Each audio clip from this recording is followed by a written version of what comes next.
বলি নাই, কখনো এটা বলবো না। আমাকে সাংবাদিক বন্ধুরা প্রশ্ন করেছেন দেশ বিদেশে এই সম্প্রতিকালে যে আপনাদের জনসমর্থন কেমন হবে।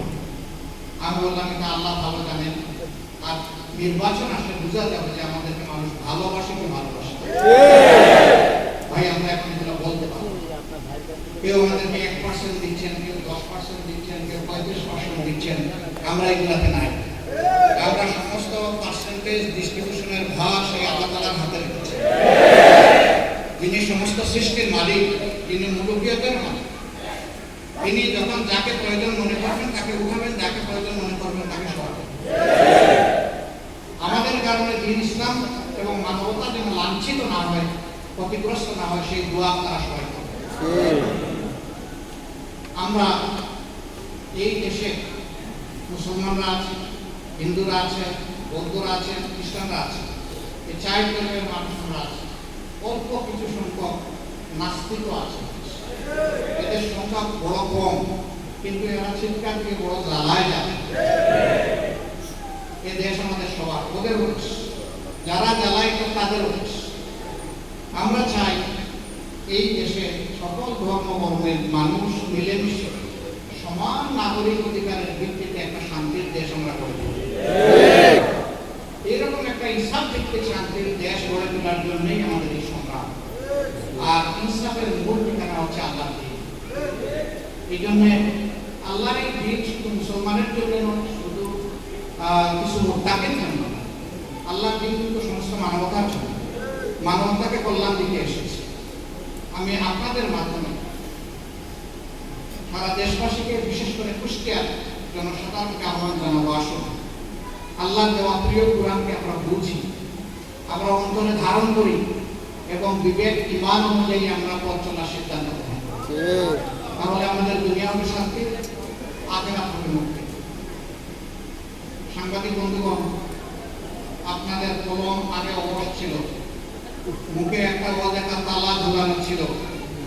মন চাইতো লিখবেন সত্য কথা, সাদাকে সাদা বলবেন, কালোকে কালো বলবেন, কিন্তু আপনাদেরকে লিখতেও দেওয়া হতো না, বলতেও দেওয়া হতো না। সাহস করে লিখেছেন, যারা সাহস করে বলেছেন তাদের পরিণতি হয়েছে আমার দেশ পত্রিকার সম্পাদক জনাব মাহমুদুর রহমানের মতো, তাদের পরিণতি হয়েছে সংগ্রাম সম্পাদক প্রবীণ সাংবাদিক জনাব আবুল আসাদের মতো, তাদের পরিণতি হয়েছে প্রেস জগতের নেতা রুহুল আমিন গাজীর মতো, তাদের পরিণতি হয়েছে শহীদুল আলমের মতো, ফটোগ্রাফার শহীদুল আলম সাহেবের মতো। আর কয়েকজনের পরিণত হয়েছে তাদেরকে দুনিয়া থেকেই বিদায় করে দেওয়া হয়েছে। সাইবার একটু তাদেরকে জেলে টেনে নেওয়া হয়েছে, বেইজ্জত করা হয়েছে। নারী হোক পুরুষ হোক কোনো প্রমাণেই আল্লাহ নবীকে বেইজ্জত করবে কোনো সমস্যা নেই, কিন্তু আমার নেতা নেত্রীর গায়ে সামান্য সূচের ঘা নয়, গোলাপ ফুলের পাপড়ি রাখা তো আমি সহ্য করবো। এরকম অবস্থায় নিয়ে যাওয়া হয়েছিল দেশটাকে। তারা বলতেন দেশ শান্তিতে আছে। আমি তাদের সময় কয়েকটা জায়গায় বলেছি, হ্যাঁ দেশ শান্তিতে আছে, কবরস্থানের শান্তিতে আছে। কবরস্থানের জীবন্ত মানুষ বসবাস করে না, কবরস্থানে থাকে মৃত মানুষ, তাই সেখানে কোনো প্রতিবাদও নাই, দাবিও নাই, কাজেই কবরস্থান ঠান্ডা। বাংলাদেশকে ওইরকমই তারা শীতল করে দিয়েছিলেন। একটা জাতিকে তারা তাদের অন্তর থেকে রোহানিয়া, তাদের যে জীবন সত্তা, সেটা ছিনিয়ে নেওয়া হয়েছিল। আমরা ছিলাম জীবন্ত রোবট। আল্লাহ তাআলা মুক্তি দিয়েছেন, এখানে সাংবাদিক বন্ধুগণের অবদান আছে। আমরা এখন থেকে অনুরোধ করব, আল্লাহ মুখ খুলে দিয়েছেন, এটা আর জীবনে বন্ধ করবেন না। আল্লাহ হাত মুক্ত করে দিয়েছেন, মুক্ত হাত দিয়ে আপনারা জাতির জন্য করুন। আপনারা কালোকে কালো বলুন, সাদাকে সাদা বলুন।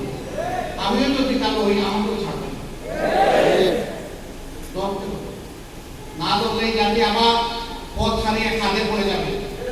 এবার খাদে পড়লে সেই গর্ত থেকে কবে কতকাল করে উদ্ধার হবে আল্লাহ ভালো জানে।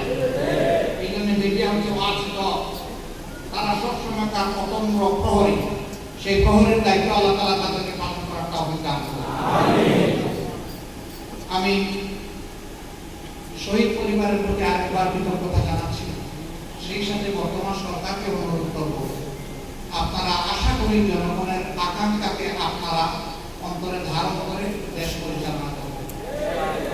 যত দ্রুত সম্ভব যে সমস্ত জায়গায় আগের সরকার আবর্জনা তৈরি করে গেছে সেগুলো পরিচ্ছন্ন করে একটা সুষ্ঠু, গ্রহণযোগ্য এবং নিরপেক্ষ নির্বাচন আপনারা উপহার দিয়ে চিরদিনের জন্য এই জাতির কাছে আপনারা সম্মানিত হবেন সেই আশা